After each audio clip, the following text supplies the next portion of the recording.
ঢুলু ঢুলু মেজাজটা কেমন হবে, গলায় একটু ঢালো বুঝবে তবে।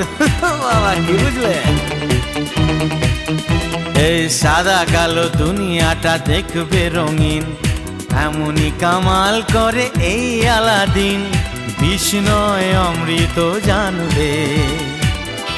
এই ধাক্কা দিও না, পড়ে যাবে।